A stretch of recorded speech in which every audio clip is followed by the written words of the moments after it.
Let's take you back to the UN Security Council. For your important briefings.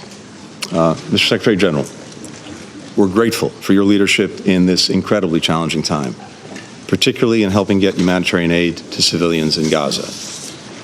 And to the entire UN team, their incredible bravery, their dedication, all of those who continue to serve in some of the most difficult circumstances imaginable, we express our gratitude and our admiration. I'm here today because the United States believes that the United Nations, and this Council in particular, has a crucial role to play in addressing this crisis. Indeed, we put forward a resolution that sets out practical steps that we can take together toward that end. The resolution builds on many elements of the text that Brazil put forward last week. It incorporates substantive feedback that we received from fellow Council members over recent days. It also draws heavily on the views that I heard firsthand from partners across the region after Hamas's appalling attack on October 7, views that the United States shares. First, we all recognize the right and indeed the imperative of states to defend themselves against terrorism. That's why we must unequivocally condemn Hamas's barbaric terrorist attack against Israel. Babies riddled with bullets, young people hunted down and gunned down with glee, young people beheaded, families burned alive in a final embrace, parents executed in front of their children, children executed in front of their parents, and so many taken hostage in Gaza. We have to ask, indeed it must be asked, where is the outrage? Where is the revulsion? Where is the rejection? Where is the explicit condemnation of these horrors? We must affirm the right of any nation to defend itself and to prevent such horror from repeating itself. No member of this Council, no nation in this entire body could or would tolerate the slaughter of its people. As this Council and the UN General Assembly have repeatedly affirmed, all acts of terrorism are unlawful and unjustifiable. They're unlawful and unjustifiable whether they target people in Nairobi or Bali, in Luxor, Istanbul or Mumbai, in New York or Kibbutz Berry. They're unlawful and unjustifiable whether they're carried out by ISIS, by Boko Haram, by Al-Shabaab, by Lashkar-e-Taiba, or by Hamas. They're unlawful and unjustifiable whether victims are targeted for their faith, their ethnicity, their nationality, or any other reason. And this Council has a responsibility to denounce member states that arm, that fund, and train Hamas, or any other terrorist group that carries out such horrific acts. Let's not forget that among the more than 1,400 people that Hamas killed on October 7 were citizens from more than 30 UN member states, including many of the members around this very table. The victims included at least 33 American citizens. Every one of us has a stake. Every one of us has a responsibility in defeating terrorism. Second, we all agree on the vital need to protect civilians. As President Biden has made clear from the outset of this crisis, while Israel has the right, indeed the obligation, to defend itself, the way it does so matters. We know Hamas does not represent the Palestinian people, and Palestinian civilians are not to blame for the carnage committed by Hamas. Palestinian civilians must be protected.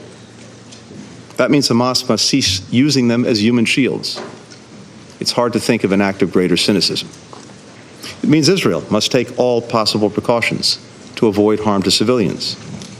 It means food, water, medicine, and other essential humanitarian assistance must be able to flow into Gaza and to the people who need them. It means civilians must be able to get out of harm's way. It means humanitarian pauses must be considered for these purposes. The United States has worked relentlessly to make real these principles. We continue to coordinate closely with Egypt, Israel, and partners across the region, as well as with the United Nations, to build mechanisms that will enable sustained humanitarian assistance to flow to civilians in Gaza without benefiting Hamas or any other terrorist group. President Biden appointed one of our most senior diplomats, Ambassador David Satterfield, to lead our humanitarian efforts, which he is currently doing on the ground. The United States has committed an additional $100 million in humanitarian assistance to Palestinians in Gaza and the West Bank, bringing the total aid that we've provided to the Palestinian people over the past 2.5 years to more than $1.6 billion. That makes the United States the largest single-country donor, by far, to the Palestinian people. We call on all countries, particularly those with the greatest capacity to give, to join us in meeting the UN's appeal for the humanitarian situation in Gaza. At the heart of our efforts to save innocent lives in this conflict, and in every conflict for that matter, is our core belief that every civilian life is equally valuable. There is no hierarchy when it comes to protecting civilian lives. A civilian is a civilian is a civilian, no matter his or her nationality, ethnicity, age, gender, faith. That's why America mourns the loss of every single innocent life in this crisis, including innocent Israeli and Palestinian men, women, children, elderly people, Muslim, Jews, Christians, people of all nationalities and faiths, including at least 35 UN staff members. That's why it's imperative that we work to protect all civilians in this conflict, to prevent more deaths atop the many that have already occurred. The value we place on civilian life is the driving force behind our efforts to secure the release of hostages held by Hamas and other terrorist groups in Gaza. I, as others have, had the occasion to meet with families of those missing and suspected to be in the hands of Hamas on my recent trip. Several, as you know, are in this room with us today. None of us can imagine the nightmare they're living, something no family should have to endure. Their loved ones must be released immediately, unconditionally, and every member of this council, indeed, every member of this body, should insist on that, insist on that, insist on that. We're grateful to Qatar, to Egypt, to the ICRC for helping secure the release of 4 of Hamas's hostages. But at least 200 more, and again, from many of our nations, are still in the grip of Hamas. So, again, I implore every member here, use your voice, use your influence, use your leverage to secure their unconditional and immediate release. Third, we're all determined to prevent this conflict from spreading. This goes to the principal responsibility of the Security Council, maintaining international peace and security. A broader conflict would be devastating, not only for Palestinians and Israelis, but for people across the region and indeed around the world. To that end, we call on all member states to send a firm, united message to any state or non-state actor that is considering opening another front in this conflict against Israel, or who may target Israel's partners, including the United States. Don't throw fuel on the fire. Members of this council, and permanent members in particular, have a special responsibility to prevent this conflict from spreading. I look forward to continuing to work with my counterpart from the People's Republic of China to do precisely that when he visits Washington later this week. Now, it is no secret to anyone in this room or on this council that for years, Iran has supported Hamas, Hezbollah, the Houthis, and other groups that continue to carry out attacks on Israel. Iranian leaders have routinely threatened to wipe Israel off the map.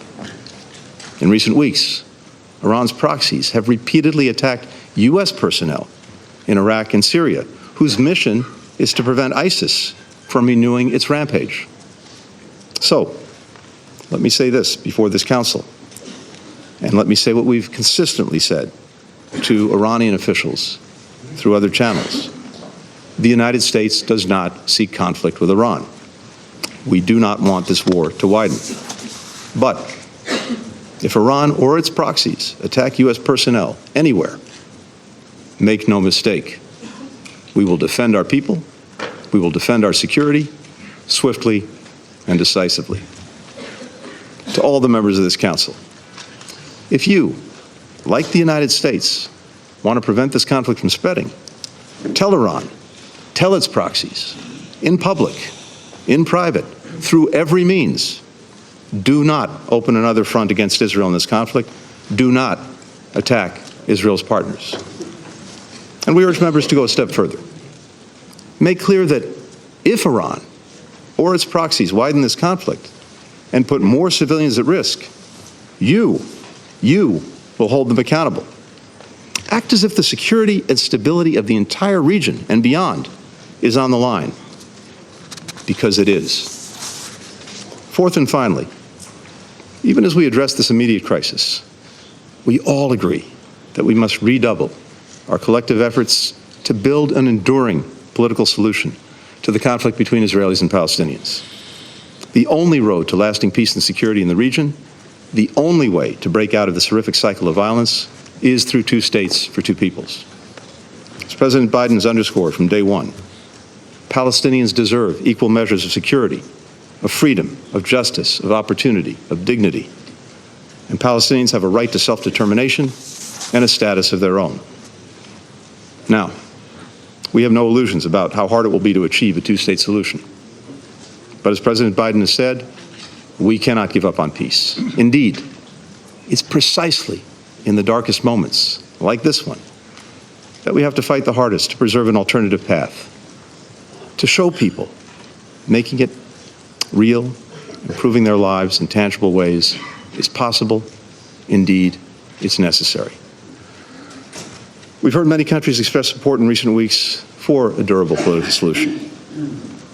Our message today is this: help us build that solution. Help us prevent the spread of war that will make two states and broader peace and security in the region even harder to achieve. Members of this council, we stand at a crossroads. Two paths lie before us. The difference between them could not be more stark. One is the path offered by Hamas. We know where it leads: death, destruction, suffering, darkness. The other is the path toward greater peace, greater stability, greater opportunity, greater normalization and integration. A path toward people across the region being able to live, to work, to worship, to learn side by side. A path toward Palestinians realizing their legitimate right to self-determination and a state of their own. Nothing would be a greater victory for Hamas than allowing its brutality to send us down its path of terrorism and nihilism. We must not let it. Hamas does not get to choose for us. The United States stands ready to work with anyone, ready to forge a more peaceful and secure future for the region, the future its people yearn for and so deserve. Thank you, Mr. President. I thank His Excellency Mr. Blinken for his statement.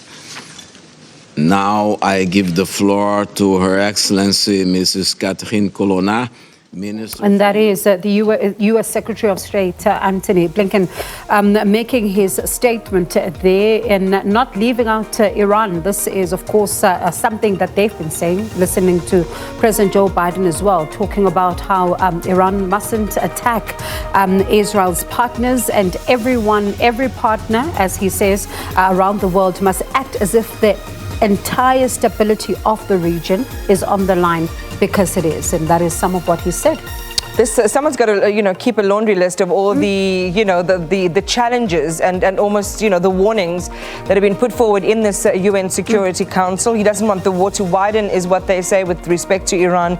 If they attack their personnel, US personnel, they will defend their security swiftly. A warning to what he termed Iran's proxies. Do not open another open front. Do not attack Israel's partners. If they do, they will be held accountable. But also, again, right at the very beginning, saying the US believes that the UN Security Council has a critical role to play in this crisis. We'll continue to bring you the latest from the UN Security Council.